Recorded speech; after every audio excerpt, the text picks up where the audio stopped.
Welcome to the Connection Matters podcast. I'm your host, Leona Johnson. In this podcast, we explore the intricate weave of consciousness, empowerment, connection to the sacred, and cultural emergence. I believe that now, more than ever, we're being called to craft a new story, one of community, deep listening, creative potential, cultural repair, and an embodied understanding of the interconnected web of all things. Let's do the work together so that we can move forwards with authenticity and integrity, knowing that we're contributing to a healthy, regenerative culture for future generations. My mission with this podcast is to inspire and empower you to step into this vision for life. Each episode, I'll bring you thought-provoking conversations with leading voices in the field, but you'll also find solo episodes where I dive deep into my passion, connected self-leadership and everyday spirituality, giving you actionable tools to integrate into your daily life. Subscribe now on your favourite podcast platform if you haven't already, and if you enjoy the show, please share it with those who would appreciate it. It really helps when you do. You can also leave a review on Apple Podcasts to help others find us who might need that dose of hope and inspiration. Finally, to get notified straight into your inbox, feel free to sign up to the mailing list in the show notes below. This is also where I share weekly inspirational thoughts and any downloadable freebies that I talk about during the episode. My aim is to serve. I am so grateful that you are here. Hello, everybody, and welcome to today. Before we dive into this podcast with John Scaife, I want to let you know that my short course, Purpose Foundations, is live and in the show notes. What it offers is a simple, powerful way to clarify what you stand for, where you're heading, and how to align your life around it. And if you're ready to take that work further, the next round of From Vision to Action is opening soon with live calls starting in a few weeks. So I'd love to have you in the room for that. I'm also here today with John Scaife, who is someone that I've met through various ceremonies and communities that we are part of. I think originally we met at a fire quest, John, yeah, and then we met again at Earth Song, which is a young woman's rite of passage, which I attend every year, and you are one of the holding team for. And so it's really great to have you here. Welcome. Good to be here. I'm looking forward.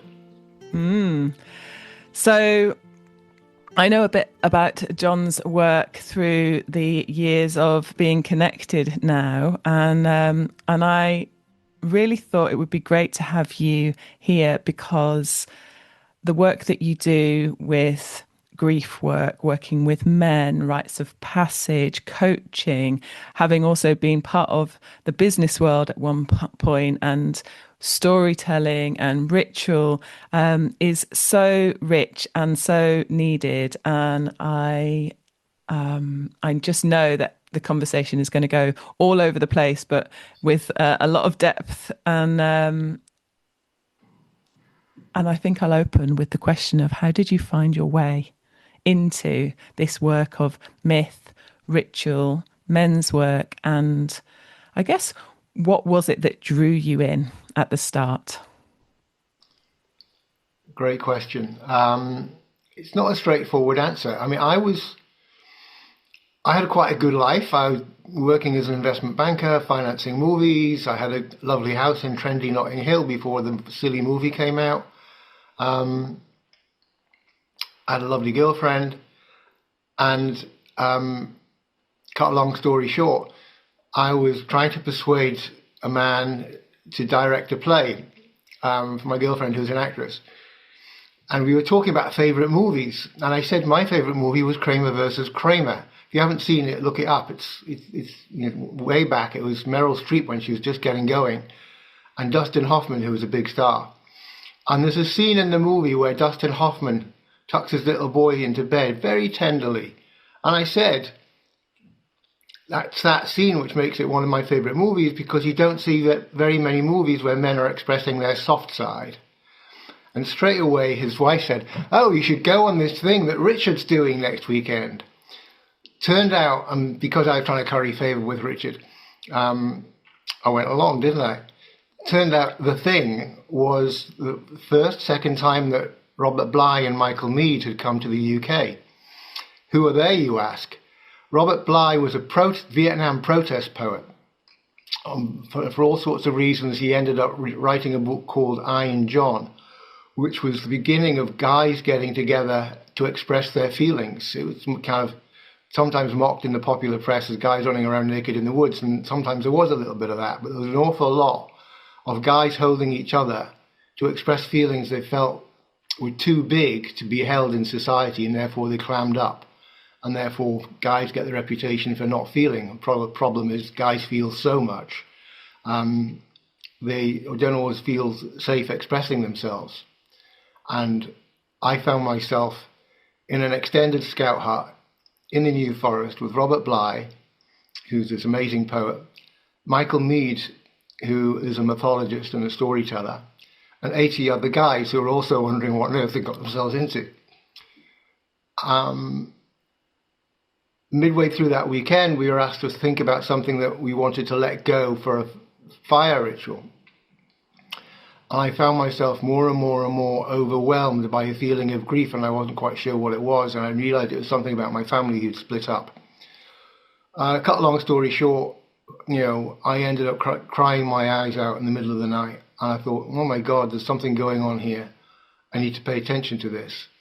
And so for the next 3 or 4 years, I made sure I didn't miss this event.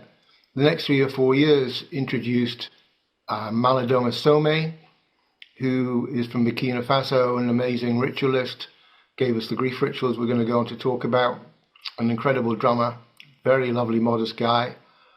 Martin Prechtel came the following year.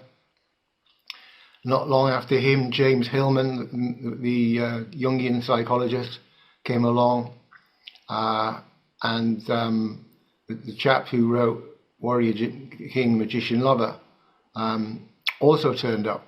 And so here we all are sitting in the hut going, oh my God, isn't this magical?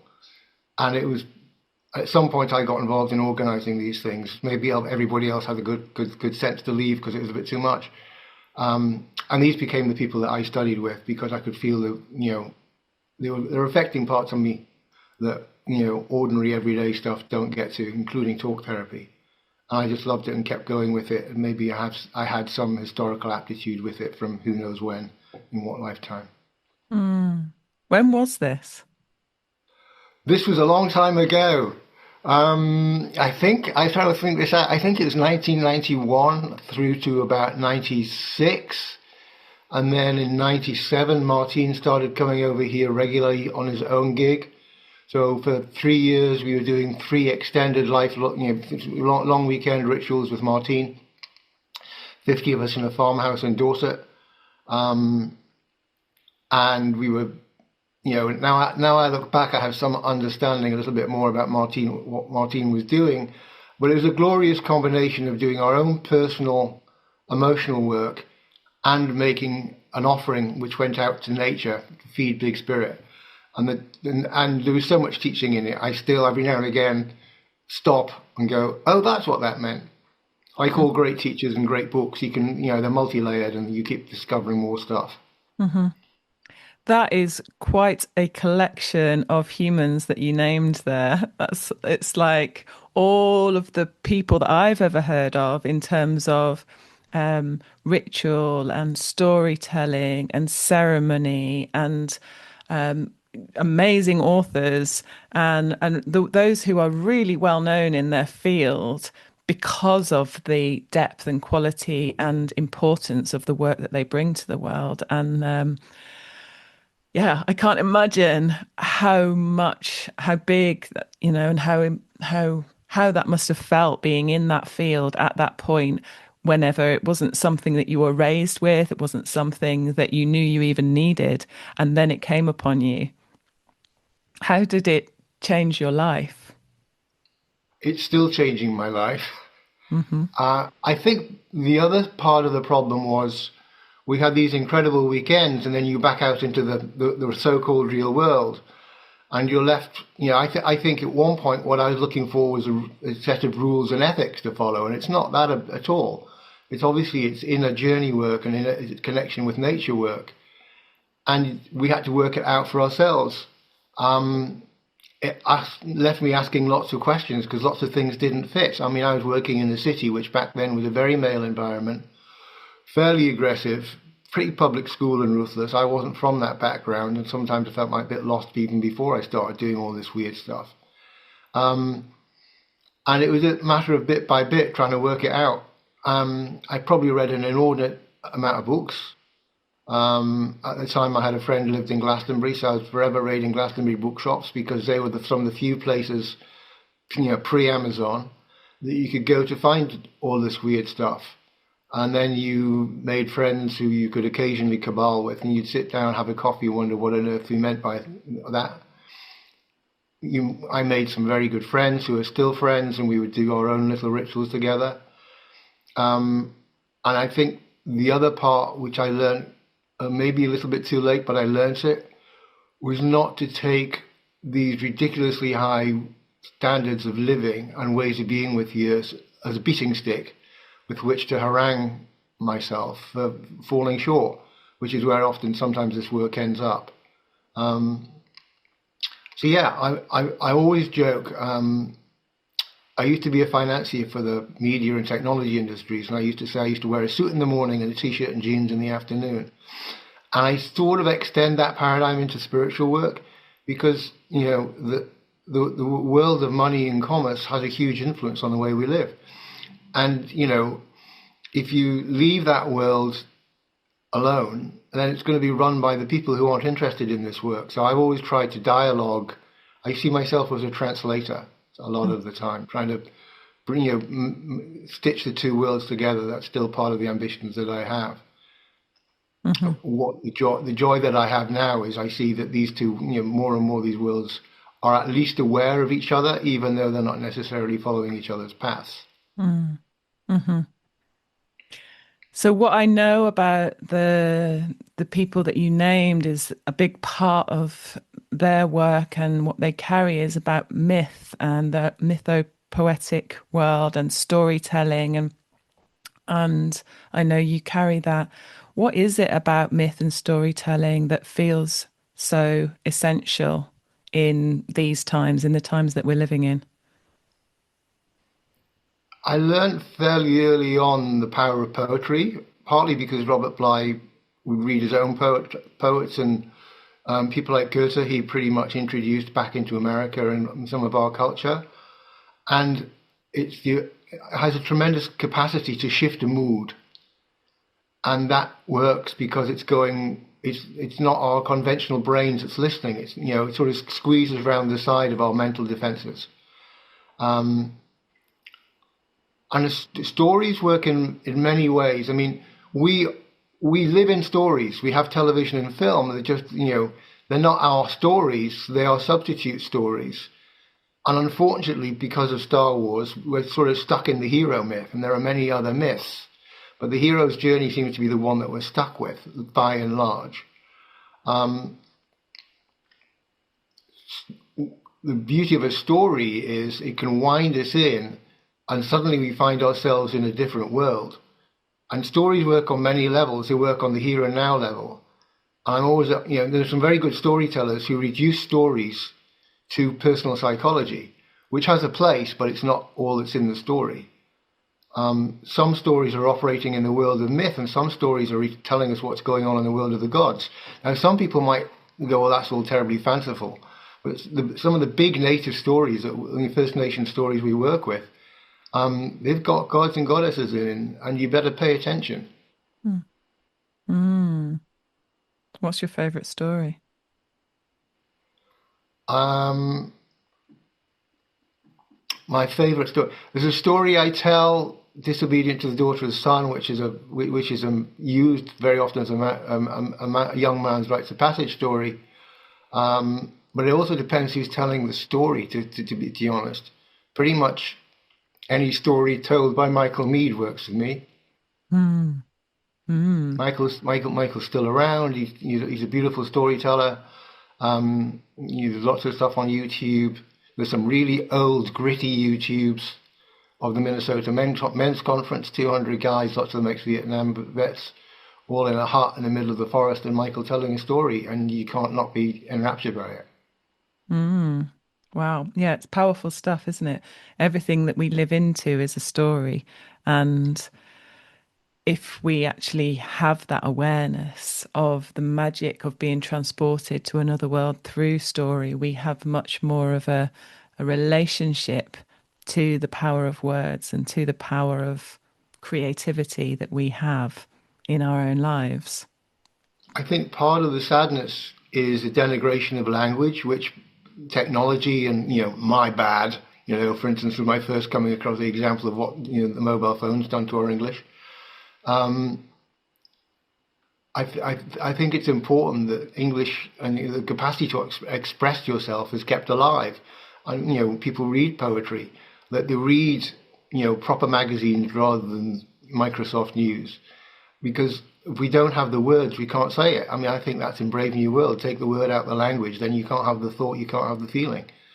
Whereas actually, if you have the words, you can express yourselves more richly, and that benefits not just what you're trying to say. I mean, imagine trying to draw a paint a picture with 4 colors.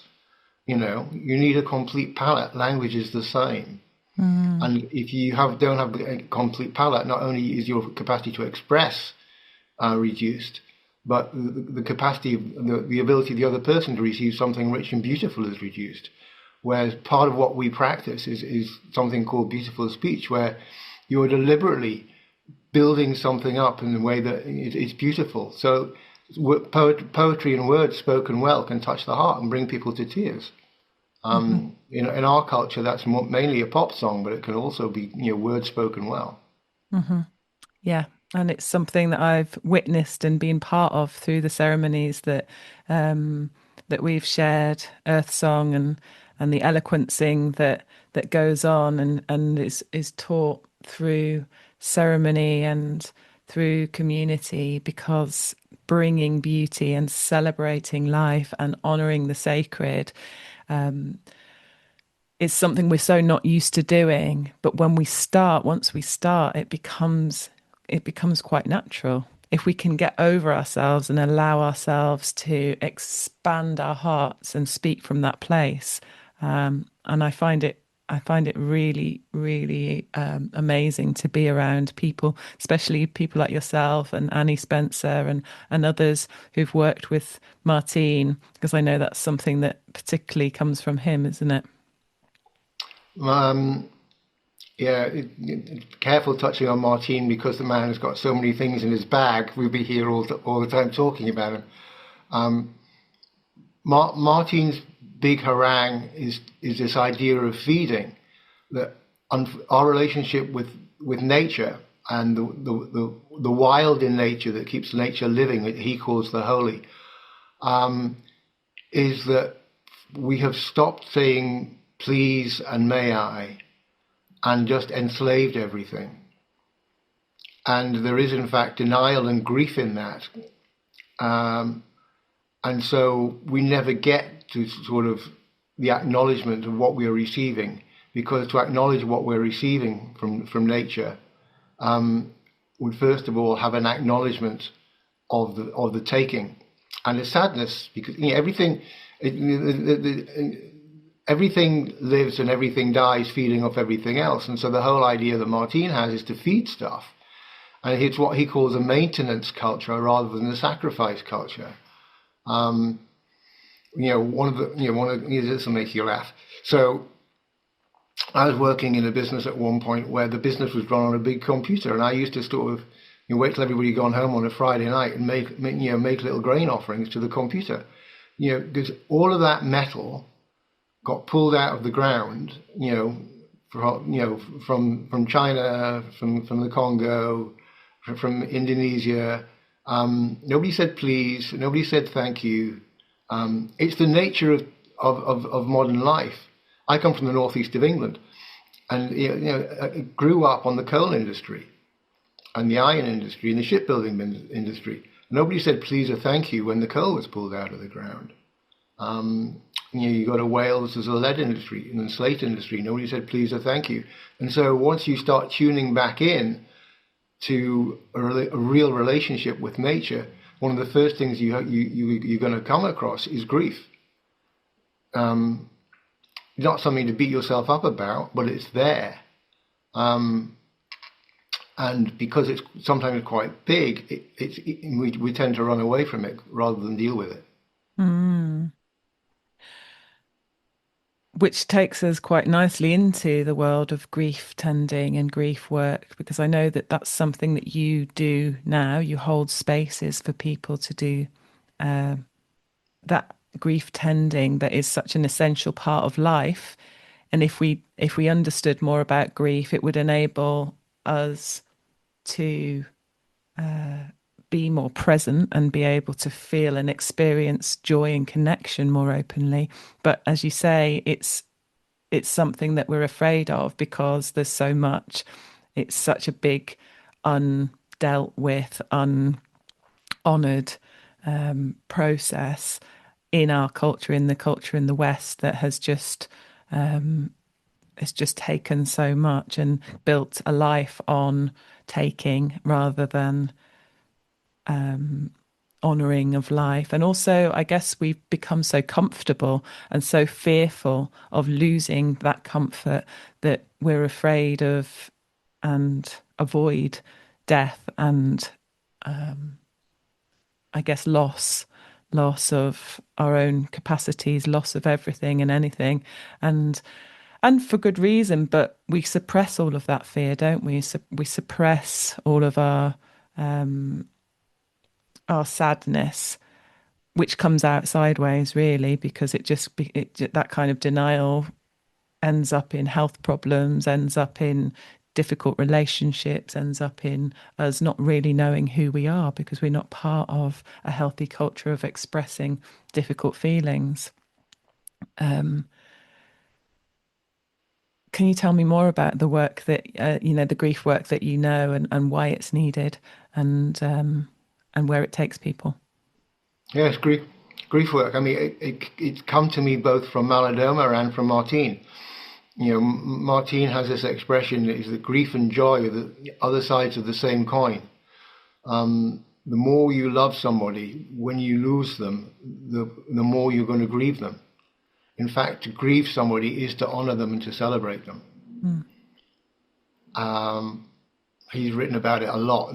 I think his smallest and one of his more readable books, called The Smell of Rain on Dust, talks a lot about grief. Malodoma came to the West and was horrified when he saw how much unexpressed grief there was in the West. And as you said, unexpressed. I always sort of use the analogy that grief is like this. Grief is like this, the hard, fatty layer on the stew that's left out on the pot overnight. You've got to break through that crusty layer to get to the rich emotions and the tasty stuff underneath. But unexpressed, it comes out an exhaustion, busyness, sideways emotions, addictions, and what Malodoma did was to take a 3-day grief ritual from his village, where everybody is invited. In fact, you're expected to turn up, sort of thing, just to honor them, even if you didn't know them well. And he turned this into a 2-day grief ritual, which he brought to the West, deliberately designed for the West. Which, because nobody has 2 days in the diary to do anything anymore, we have turned into a 1-day event we could do in village halls or outdoors in the woods. And it's set up in a way that people feel comfortable to express their feelings. We live in a culture that doesn't understand grief, and that's for all sorts of reasons. We have an overwhelming Christian culture which says, well, there's nothing to cry because he's gone to heaven and he's with God and Jesus now, so get over yourself. So that's, at another level, we are a warrior nation. You can't go around the planet killing people and cry at the same time if your best mate's just got killed beside you, so there's no place for tears. So you end up with big boys don't cry, and that whole culture of a competitive sport and being tough.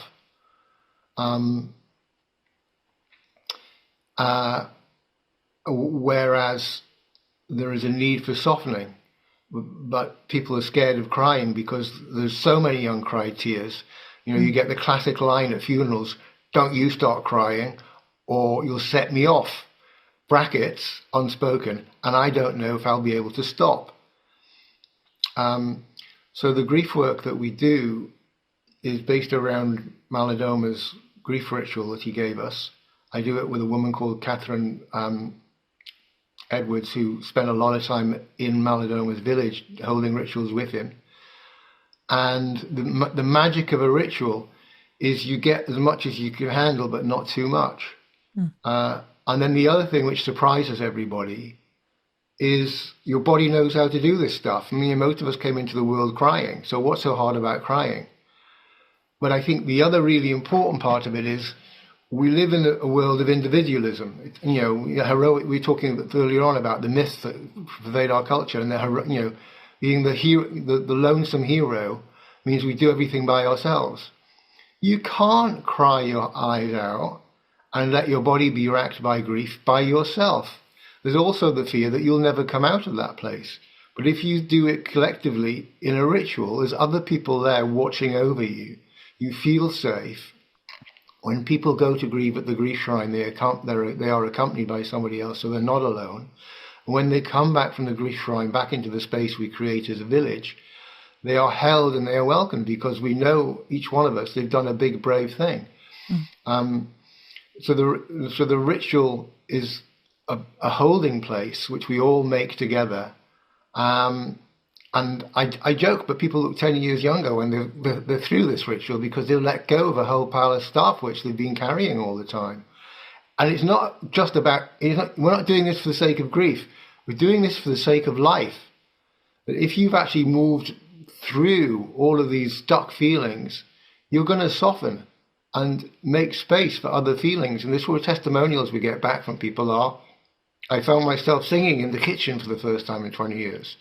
It's that sort of thing. It's about being able to live a happier life. It's not just about dealing with the bad stuff.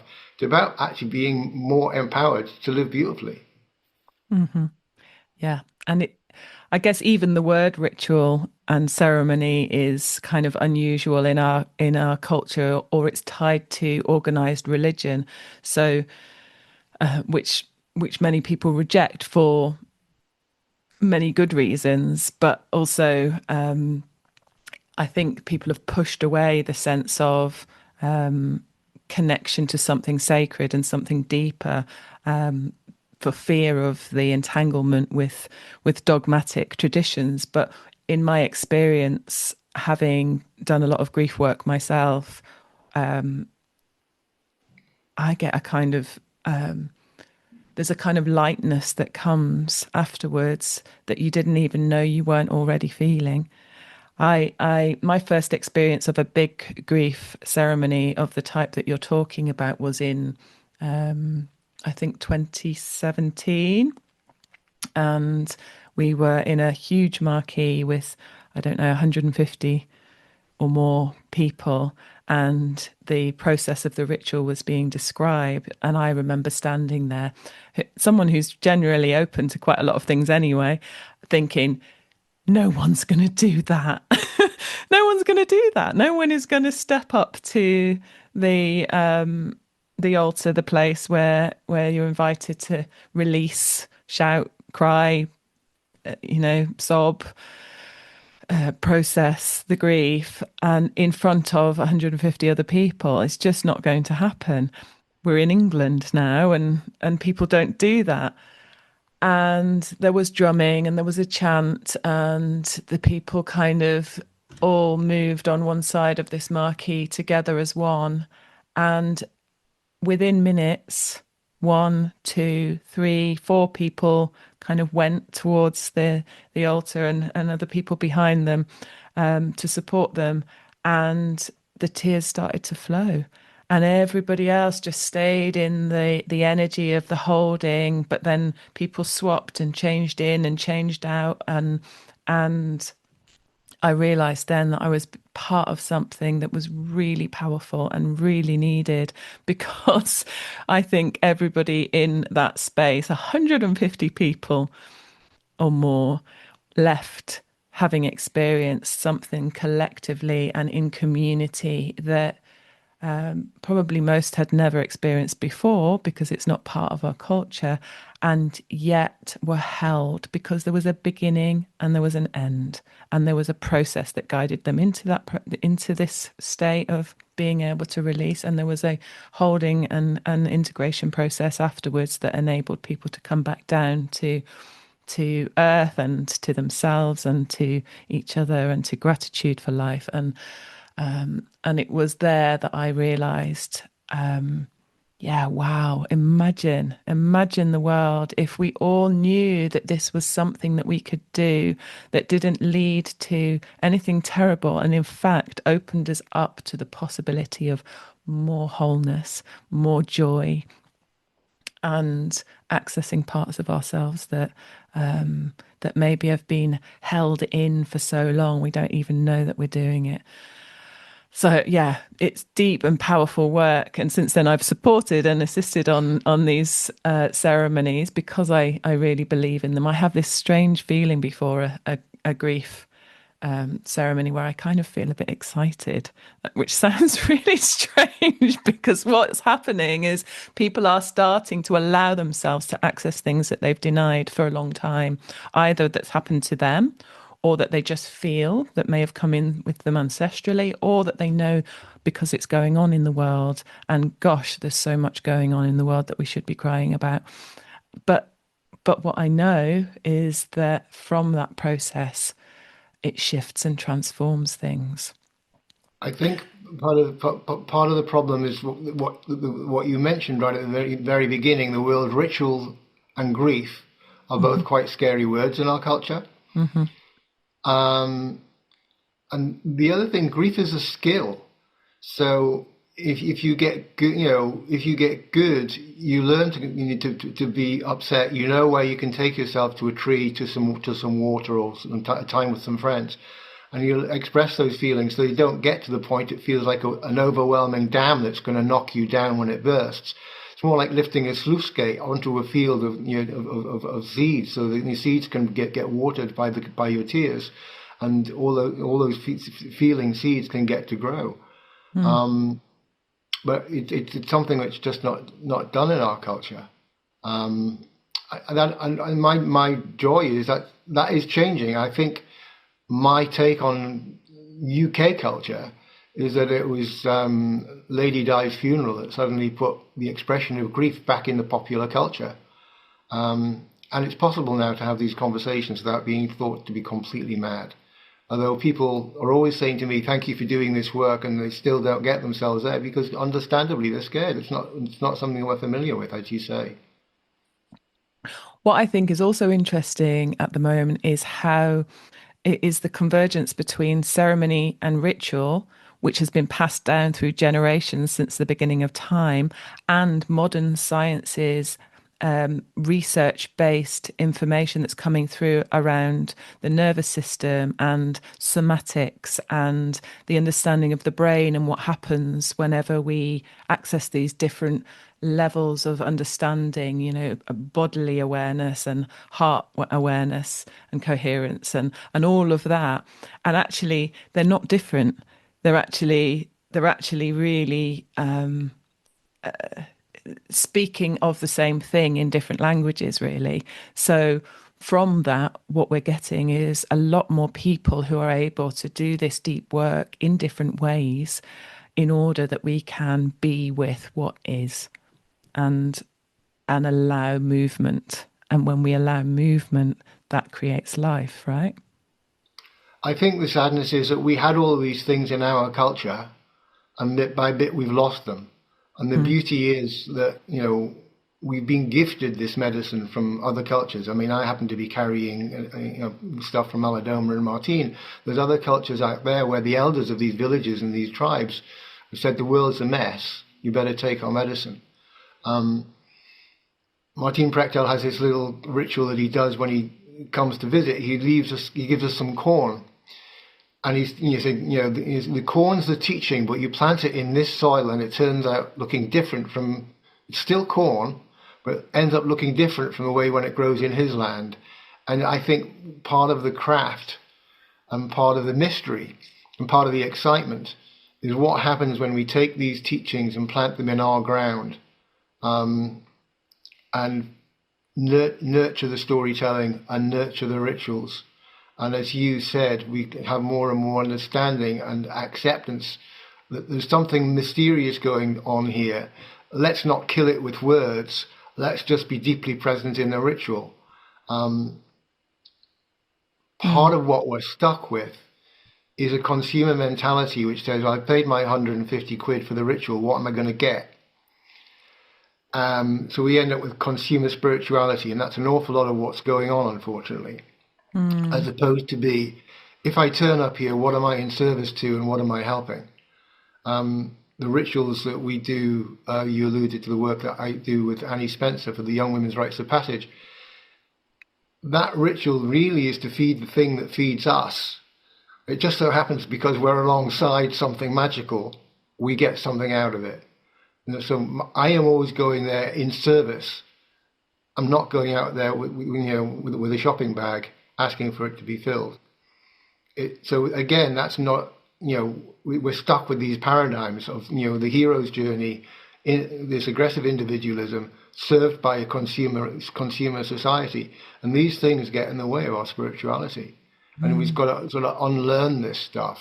And not everybody wants to unlearn it. They want to go to, they want to get a big splashy ceremony they're going to remember for the next 3 or 4 weeks.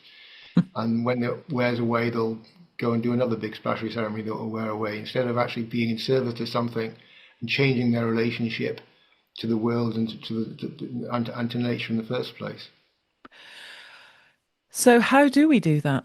How do we do both? How do we live in this world as it is? Because we have to be engaged with the consumer society that we live in, because it's all around us, and we're kind of, unless we take ourselves right out of it and live in some very unconventional way, it's really difficult to avoid. And at the same time, live in a spiritual way, live in a more connected way.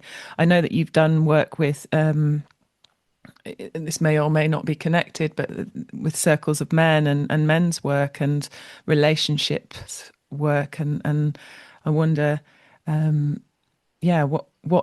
what do you share there, or what happens there that enables people to actually evolve into this more connected way of being? I mean, that's 2 questions. So I'm going to focus on the men's work bit, and maybe we can come on to the other bit. The men's work, so I've been around it for 30 years now, and it's changed slightly, but it's the same. But on the other hand, it's still the same thing. The men's work was really deep cathartic work, where there was 80 guys in a room, and real story, a man had lost his mother. He knew he needed to cry and hadn't been able to cry. With one thing and another, he ended up howling, and so did 40 other guys in the room. And the other 40 guys were holding that space and holding that person. And what happens is emotions get permissioned and freed up. But the other thing that happens is you start actually building relationships and a gentleness. You lose some of your fierceness, because actually you learn to trust the softer side of you. And there's a space for the softer side of you. I mean, in a very patriarchal culture, it's very, very hard for blokes to express their softer side for fear of being taken advantage of. And so that's part of what we're struggling with, is because right now there are no strong male paradigms. And if, I could walk into a room, I have walked into a room and said, name your favorite 6, women exemplars. And there's, a big long list. You do the same for guys. There's not many names come out of the hat. And so men are bit by bit trying to find their place in a world where manhood is no longer going down the pit, or working in the steelyard, or, thank God, having to go to war, which is the typical sort of male roles. And I think what men are having to explore, and what is now more overt in this generation, 30 years on, is more overt, is trying to find a place for male masculinity and the beautiful qualities of manhood to be expressed in society. 30 years ago, the guys were happy to go away and do their work together in the woods and have an emotional experience, and then sort of go back to work a slightly different person without it necessarily finding a political expression or an expression in society. And I think the call right now that we're seeing in films like Adolescence and things like this is, what is the role of fatherhood? What is the role of male strength? What is the place for male compassion? What should men be in service to? It's a very, very active debate. And so that's what's going on at the moment. And so I found myself in groups holding the question, where are the men? And right now, I think there's lots of questions and there's not so many answers. Well, it's interesting that you say that, because I had a really amazing insight this weekend, and I think it led on from the session that we did together a couple of weeks ago with my leadership group. Just for the listeners, John came up and did one of the sessions. I do a year-long program called Connected Leadership, and one of the sessions was with John, where we did some grief work and processing and learning around, and we also did some ancestors work. And then this weekend, I had a really powerful insight. I led a nature quest with some of the people that I do one-to-one coaching with, and there were 5 women out on the land and one male helper, and it was not long after they'd gone on their quest, and it was dark. It's a very dark time to do a nature quest, literally. And I had this beautiful experience because I was working with some of the ways that you shared around making offerings to, for example, the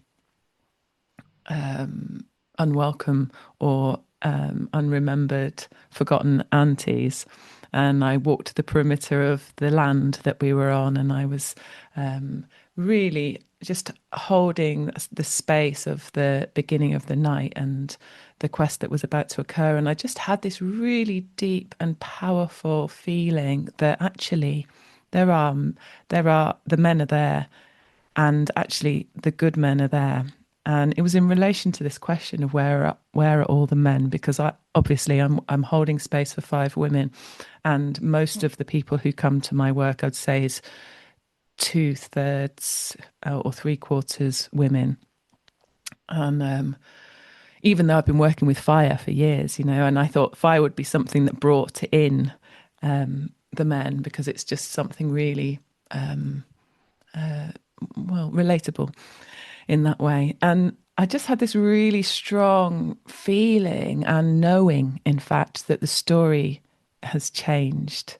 And the story that we're living into is that all of this work that has been being done for all of these years, the work that you're talking about, is kind of just all holding the space right now. And there's a movement that's about to occur. And that felt really, really clear to me.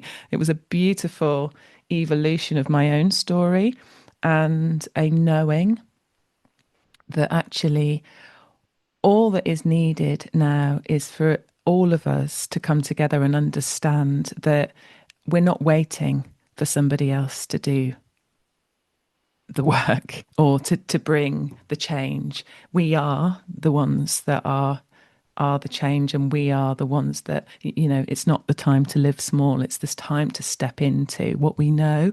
And so all of us who've been doing this work of understanding, of growing in connection and relationship to the seen and the unseen world, and the kind of integrating both uh, business and leadership and everyday living into a more what I call everyday spiritually aware way of being is kind of, it's the story now. It's coming to pass.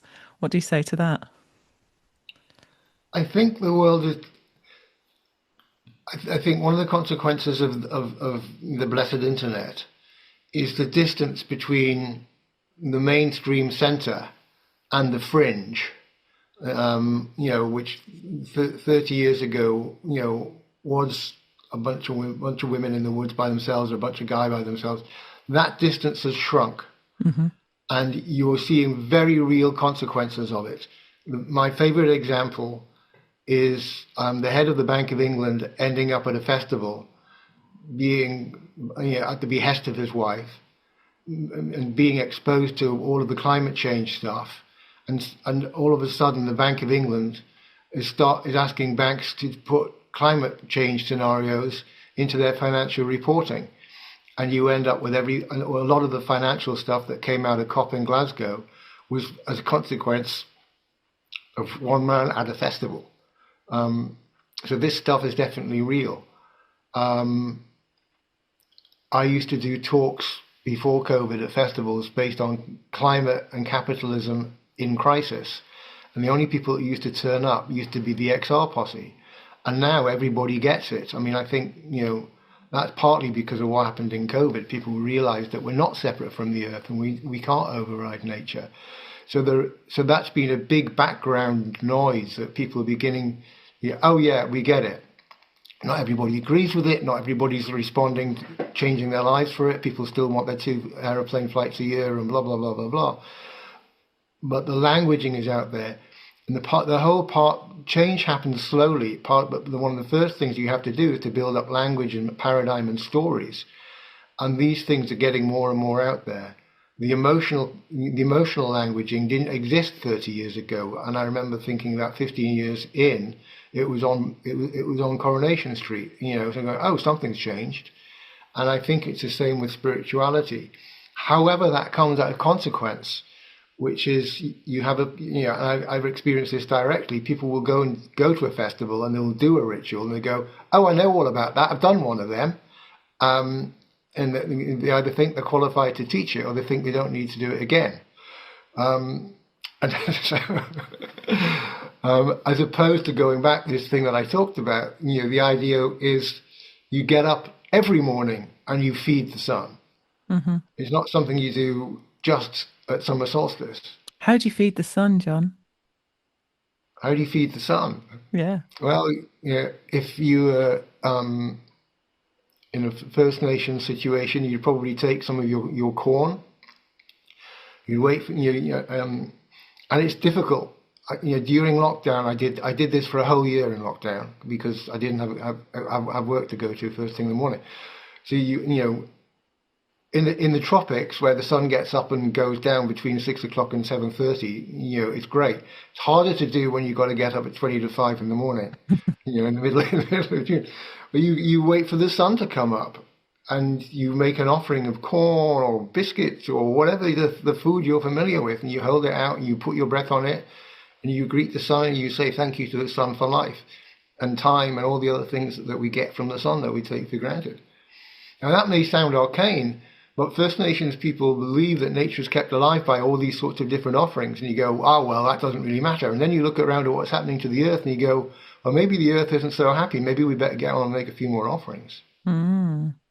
Mm-hmm. Which I love. It's a really interesting feeling when you integrate making offerings as part of your practice, because it's something that when I first started doing it felt very strange and alien and almost like I was kind of making it up, which I was and which we are, because we're choosing the story that we want to live into. And if I want to live in the story of I'm part of something that is mysterious and much bigger than me and interconnected with all of the other things and beings that live, known and unknown. My choice in that is to consciously bring it into my life by making offerings, and that comes in all sorts of ways.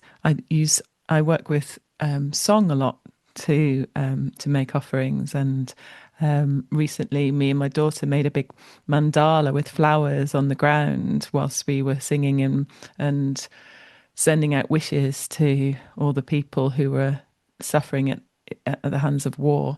And I also have altars all over my house that I put petals on, and sometimes little food plates of what I'm eating and take outside. And but I know that it sounds strange to lots of people to do things like that, but we can do it subtly, can't we? I think it's really important to understand that we are also part of the same wild craziness.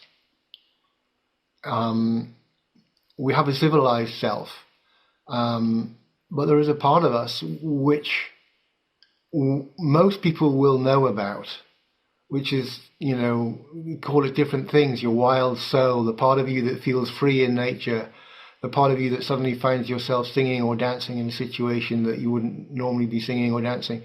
So this wild soul is out there in that world, and by keeping that world alive, we're also keeping the what's wild in us alive. Now, because the way the world is, there's not so many places for that. Very often, most people, there's not many places. It may end up in turning up in hobbies or weekend practices. There's not so many places for that wild soul to dance, but that wild soul is alive and wild out there, and also savvy enough for to stay away from that part of us that wants to enslave it and put it in a box. I'll take your wild energy and turn it into that dancing practice. No, your wild soul just wants to be wild, and dance alongside your wild soul, but don't try to put a chain around its neck. And that wild soul is part of the same wild nature that's in everything that makes everything grow. And we call it the holy, but there's something that unseeable, untouchable, that is there all the time. Rumi writes about, this is not something which is specific to First Nations cultures. This is the wild soul that Rumi also falls in love with in his poetry. It's in many, many places once you know where to look. And sometimes it's right in front of you, but you haven't actually realized what you're looking at. Yeah. So something that that I have grown to understand through ceremony is that these bigger ceremonies are needed especially because of the culture of disconnect that we live within, and that those ceremonies, they teach us how to live in the everyday, which is what you've alluded to. People, we can do these ceremonies, but those ceremonies aren't the thing. The thing is bringing what we've taken and learned and done in those ceremonies back into our everyday lives through things like that, giving space for the wild soul to exist and for our longings to be expressed. But how do we do this in a way? How do we create our culture in a way that enables us for this to be normal? Like, how do we, I'm thinking of life stage honoring and rites of passage and ways that First Nations cultures might have a lot more of than what we have. And what is happening in terms of rites of passage, as far as you know? I think I would back up a little bit and understand that we live in a paradigm of scarcity. Before Adam Smith and people like that, we live in a world that's competitive. We lived in this Malthusian world where everything is going to get to the lowest price, and the overall prevailing paradigm is there's not enough to go around, therefore we have to compete. We need to look after ourselves and and it sort of sits alongside this misunderstood Darwinian idea that only the strong survive. You could unpick all of that, and not going to do that here, but you need to understand that's the background echo in which we live our lives. Whereas in fact there's plenty for everybody. It just gets distributed in the wrong kind of ways. But what it also does is it tends to separate us from each other. And what indigenous cultures have that we have less of is a connection to place, connection to ancestors, and a connection to each other. So we don't live in villages, but we can still. So we need to work really, really hard at trying to create community. We do it through weekend villages. We do it through online groups. But then you need to put ritual in the middle of the community, and the ritual actually feeds the community. So in First Nations cultures, the understanding is that you come in remembering your purpose and your connection. One of the reasons babies cry is because they can feel their disconnection increasing and they're forgetting where they're from. By the time they get to 13 or 14, they're looking around at the world going, well, this is rubbish. So, if you're not a pissed off 13 or 14-year-old, well, maybe you should be. Take a look around at what we've done to the world. The indigenous cultures capture that restless energy, that desire to make a beautiful place and to heal everything. And also, it's just before the sexual energy, or as the sexual energy is kicking in as well. And they have these what they call initiation cultures, which aren't just about the young people. They're normally done at the time that nature is also coming back to life after winter. So there's this thing about rebirthing nature and at the same time birthing the young people into adulthood. And in these rituals, they will learn the stories of their tribes. They will learn their responsibilities. They will learn their connection to nature. And they come out differently, and they wear different clothes. They've given different names. In Malodoma's village, the young boys would stop sleeping on the side of their mothers and sleep with the men. And you start taking responsibility for the world that they're in. We don't have that anymore. And as a consequence, we live in a world where most people are still expecting to be fed. We live if you look around, we're in a world of blame rather than responsibility. Mm. Now, it's not possible for most of us because we're past, our teens to get that initiation. But we can still live instead as if we are initiated, which means we aim to be feeders rather than putting our hands out wanting to be fed. Mm-hmm. And so that's this thing about taking responsibility for the world rather than trying to blame somebody else. But it's something that we have to do collectively and communally. So how do we do it? There's a whole series of changes in life. Kids leave home would be another one. First job is another one. We capture, we sort of have weddings and we make a bad job of funerals. We don't make a great job of weddings either. They're the two public ones which are still allowed as collective. But all of these are potential situations for acknowledgement of where somebody's got in life. And psychically, something's different, something's changed, because it's not acknowledged. There's almost a level of confusion. Whereas actually, if you step into a room or a circle or a fireplace, and you have 30 of your peers and your family and your friends acknowledging you for where you are or what you've done or what's happened in your life, something in your psyche shifts, and you feel more whole and more integrated, and the tension of your psyche going, this has happened, but nobody's telling me it's happened, disappears. And you can move on as a more whole person. And normally with different roles and different responsibilities. The older you get, the less public these ceremonies become, because fewer people understand them. And there's fewer people around to do them. But that is a very quick translation of how indigenous cultures work. There's a whole series of life markings go on all the way through, but they're held by village, they're held by ancestors. You'll hear them actively invoke ancestors into the ritual, and normally they're held in a place. And again, we've normally lost our connection to place. which is a whole separate story about our disconnection from the earth and the sadness around that. But yeah, we can still do quite a lot of this stuff if we have the will to do it. But as I said with the grief rituals, how many people got time for 2 days? You got to do it in 1 day. It used to be a week. Yes. Yeah. We see them as kind of courses or something, rather than actually the way we live. Well, thank God that there is a course. At least somebody's trying to do something.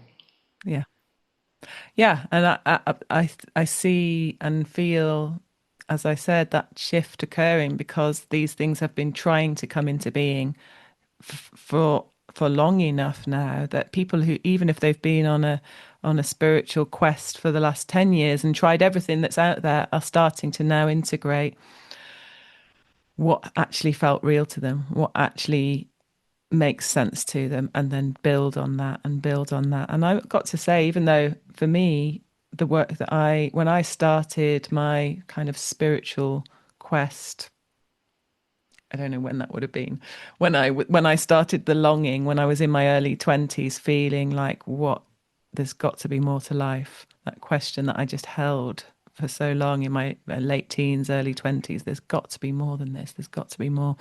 And then I found something that worked for me.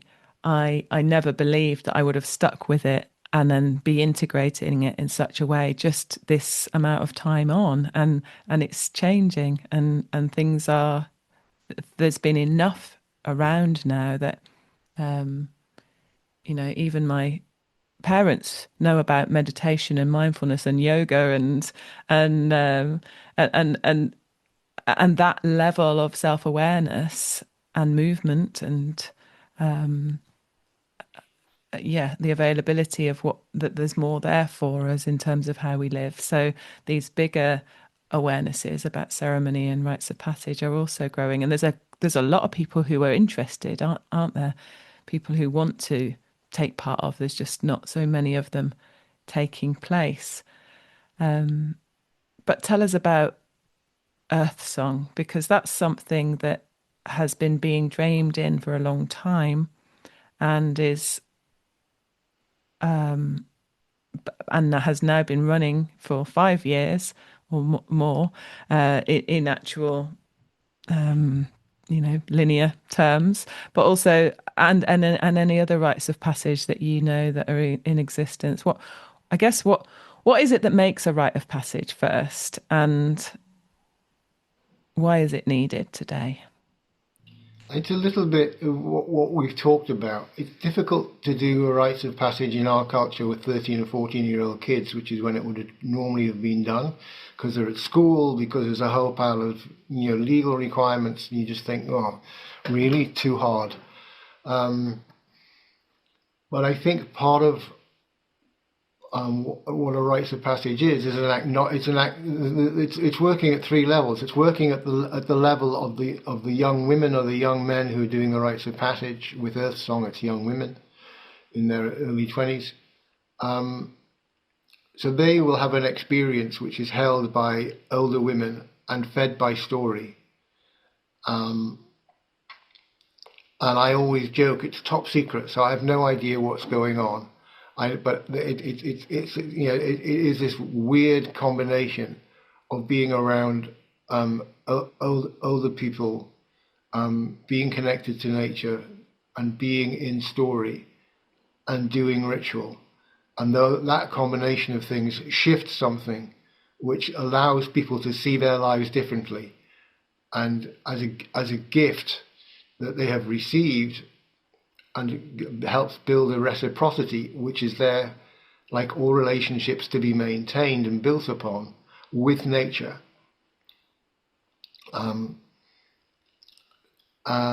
Parents are invited to that ritual, so sometimes it will also shift their relationship with parents. I think part of the problem, or one of the difficulties with these initiation events or any ritual, is whereas in an indigenous culture you'd have gone in as Mickey, you come out as it's two feathers, and nobody calls you Mickey anymore, and you don't wear, you wear different clothes, and you boom. Whereas in our culture, you have this huge experience over a weekend or 3 or 4 days, and you feel different, and you are different. But when you go home, you're still Mickey, and your brain's going, "What? I don't understand." And so that's just one of the things which we're aware of that happens, and and that is also a way that the let's call it the civilized world tries to minimize the experience that you've had to make less of it, because those people didn't get it, and a part of them is jealous, and a part of them is fearful because they also know that you understand stuff that they don't understand. So you're always leading this little dance, and you need some mechanism to catch people out out the other end of it. The Earth Song thing is based on many different First Nations cultures, not just Martin Prechtel's work. There's somebody from Finland, there's some stuff from Mexico, other First Nations work from North America. And we tread a very fine line of trying to keep something alive that we've been given, while at the same time not being accused of cultural appropriation. Most of the teachers all of the teachers we've worked with have all given us permission to do this work. So, my story with Malodoma was, I asked Malodoma, I said, is it all right if I talk about this stuff and teach this stuff? And his reaction to me was like, I've been waiting so long for you to say that, John. Get on with it. So we're in tricky territory, but we've got to work with what we've got. The stories from this land, most of them have gone, so we have to use stories from other cultures, while at the same time recognizing that river in that story could be that river here in this land. The work with boys and young men is more interesting because I'm going to back up a little bit. One of the things I do is I take teenagers sailing on a big purpose-built sail training vessel. So there's 3 crew and 2 volunteers, of which I'm one, and then there's normally 12 youngsters. And it's in the northeast of England, which is where I grew up. And the northeast of England, masculinity was defined by, a lot of it was defined by physical prowess, because it was a physical job. It was actually the capacity to graft and earn a day's salary down the pit to put food on the table and roof over your head that defined a man. And one day we had a competition. Everything is done manually on this boat, and the girls beat the boys pulling the sails up. And there was a part of me just went, geesh, what's happened to blokeness? And it was, it wasn't the women, when we got ashore, it wasn't the young women that were holding us up. It was the blokes taking time, getting their hair right before we went out, that held us up.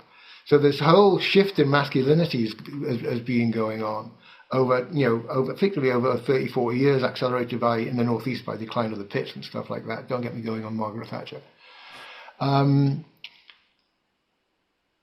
But young boys were the ones I was looking at going, these are white working class teenage boys, and they don't have a shouting crowd. They're pretty messy. They sometimes come across as a bit rebellious. They sometimes come across as a bit scary. Who's shouting for them? Part of the work I'm looking at now is do actually fathers and sons work rather than initiation work for boys. Partly so that the boys could have an experience that the dads know about, so they could going back into a world where they've both had an experience and can support each other. This is work that we did off the back of the stuff with Bly 25 years ago. So teenage boys, I think, are that's where I have some of my attention, and they're the ones who probably have the biggest struggle. So they end up following unhelpful role models because there are no really great role models for them. And worse, they're part of the patriarchy, and the patriarchy we know is a bad thing. Is what the messaging that they're getting, and so the group which really needs attention is young teenage boys, supported by men, supported by their families. And we're living in difficult times in terms of trying to find ways to do all of that. I think what's interesting is the languaging is there, the culture is there. What does a weekend look like? With 12 boys in the room and 12 dads in the room, and what they're going to do together. We're still working that out. But and the dads will also say, this changed the way I spoke to my son. This changes the way my son speaks to me. Again, we're sort of stuck.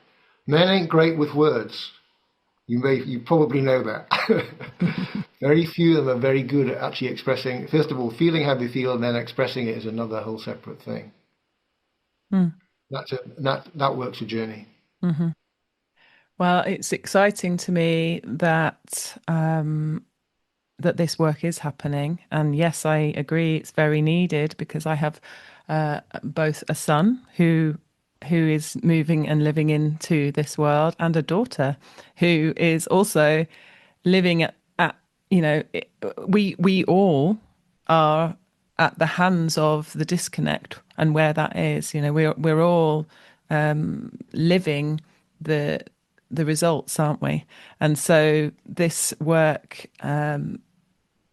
that's happening all around, and I did do a podcast a few months ago with someone else who's doing men's work, and from that I got lots of emails from people who are also doing work with boys and men, and hopefully some of them will come on the podcast in the next few months as well, because I just feel like it's so powerful and brilliant that it's happening, and I want to highlight it. But yes, it's absolutely, because it's so needed, and there's a grief there, but also we're at that stage where it is popping. We're seeing it everywhere, and so I'm really excited about the work that you do, and the work that I know is happening at Earth Song.